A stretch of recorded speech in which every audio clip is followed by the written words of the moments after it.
समस्त अध्यापक व मेरे प्रबंधक साहब और स्पेशली मौर्य जी को मैं खास धन्यवाद करना चाहूँगा कि उन्होंने इस कार्यक्रम के लिए इस विद्यालय को चुना। साथ ही आप सभी को हार्दिक शुभकामनाएं, जो भी आपने अचीवमेंट प्राप्त करी। देखिए, अभी तक जो भी चर्चाएं हुई उसमें से एक प्रश्न आप लोगों से पूछना चाहूँगा। आप सारे बच्चे बैठे हैं, शायद सारे के सारे 10+ हैं। वाटर प्योरिफिकेशन प्रोसेस होता है, जिसमें हम क्या करते हैं, जल को शुद्ध करते हैं। सुना है कि नहीं सुना है? क्यों? आपकी प्रेजेंस है यहाँ पर कि नहीं है? कम्युनिकेशन नहीं हो पाता। बोलो बच्चों। हाँ, सुने हो ना? जल को शुद्ध कैसे करते हैं? देसी तरीका सीखा है किसी ने आज तक? घड़े के अंदर जल को कैसे शुद्ध कर सकते हैं, या फिर स्टेप वाइज कैसे शुद्ध कर सकते हैं? है किसी के पास जवाब? चलिए मैं बता देता हूँ। अगर अशुद्ध जल है तो हम क्या करते हैं, सबसे पहले उसको बड़े पत्थर डालते हैं, बड़े पत्थरों से वह जल निकलता है।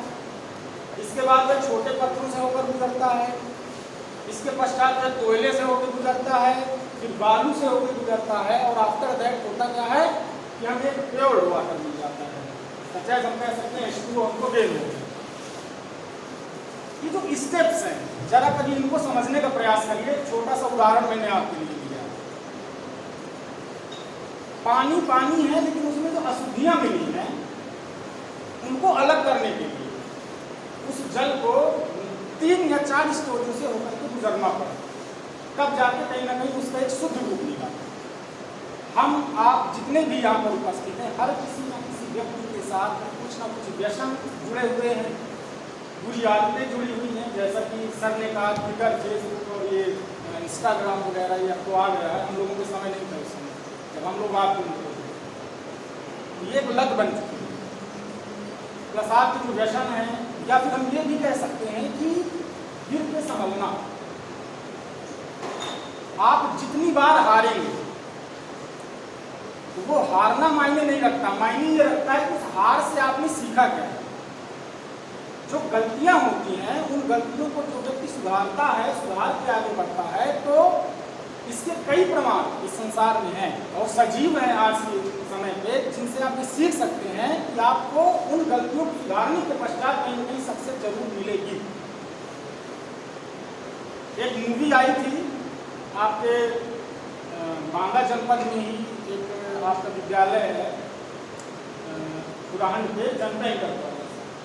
वहाँ के अध्यापक हैं, उनके एक छोटा लड़का है, मुंबई पे। उन्होंने एक मूवी बनाई थी यहाँ पे, मेरे को एक्चुअल मूवी का नाम नहीं याद है। उसका एक बड़ा फनी पार्ट है कि ना तो प्रधानाचार्य असली है, ना तो वहाँ पे टीचर असली है। ठीक है, प्रधानाचार्य जी आए हुए कहाँ से हैं? वो उनके फूफा के लड़के हैं, पता चला।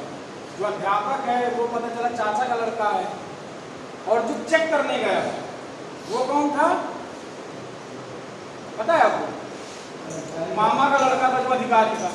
अधिकारी नहीं था, उसके मामा का लड़का। मैं आप मतलब उसमें ये दिखाया गया है कि जो शिक्षा व्यवस्था है आज की डेट में, शिक्षा व्यवस्था कुछ इस तरह से चल रही है।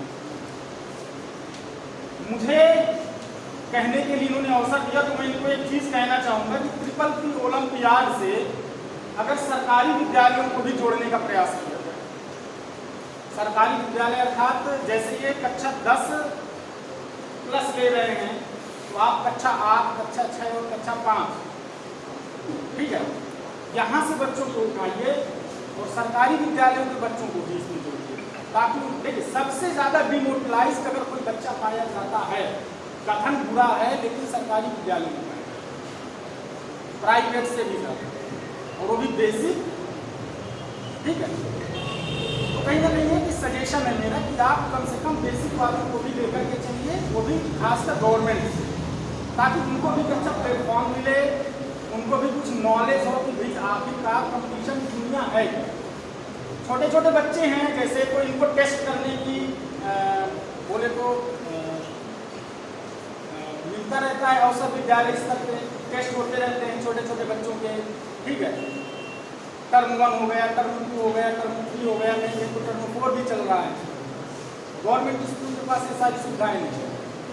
तो मेरा जो सोचना और समझना है कि प्रथम प्रयास अगर पीटीटी कर सकता है तो सरकारी विद्यालयों के बच्चों को जोड़कर अगर आगे बढ़ते हैं तो कहीं ना कहीं समाज के लिए एक बेहतर प्रयास होगा। और मैं आप लोगों को बताना चाहूँगा, आप सारे के सारे बच्चे 10th और 12th पास आउट है, प्लस आपके कलीग्स भी होंगे, आपके फ्रेंड्स भी होंगे जो 10th और 12th पास आउट है। कैरियर क्या होना चाहिए इसके आगे? कैरियर डिसाइड होता है आफ्टर 12th।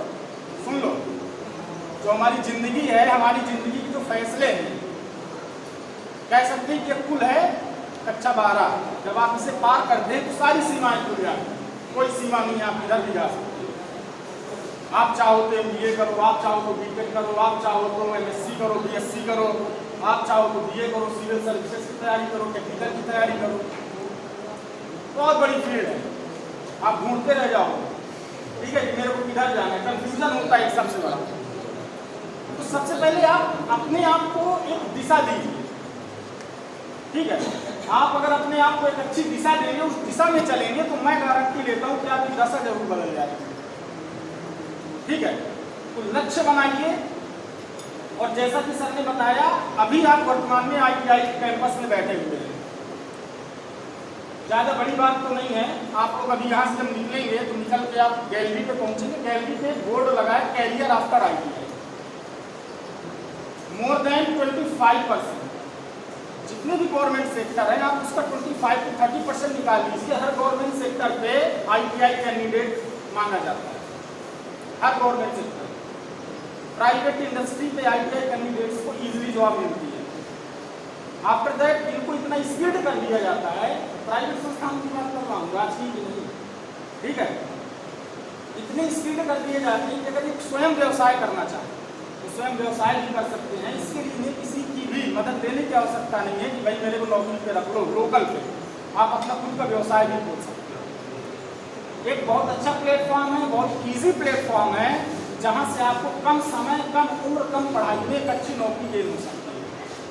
तो मैंने एक खैर ITI का आपको प्रोस्पेक्टस समझाया है, इसी तरह पॉलिटेक्निक है, BTech है, प्लस सिविल सर्विसेज है। तो ये कहने का मेरा मुख्य सिद्धांत और उद्देश्य ये है कि आप लोग कम से कम अभी से अपने कैरियर को डिसाइड करके चलिए कि आपको किस दिशा में चलना है। समझ रहे हैं? दिशा विहीन जो व्यक्ति होता है बेटा, तो उसका कोई भविष्य नहीं होता है। ठीक है, आपका मार्ग खुल चुका है कक्षा 12 के बाद, फैमिली जितना सपोर्ट कर सकती थी कर चुकी है, गार्जियन जितना कर सकता था कर चुका, अध्यापक जितना कर सकता था कर चुका है। अब फैसले आपके हाथ में, मेहनत आपके हाथ में है। आपको तय करना है कि आपको सफलता चाहिए या असफलता। धन्यवाद।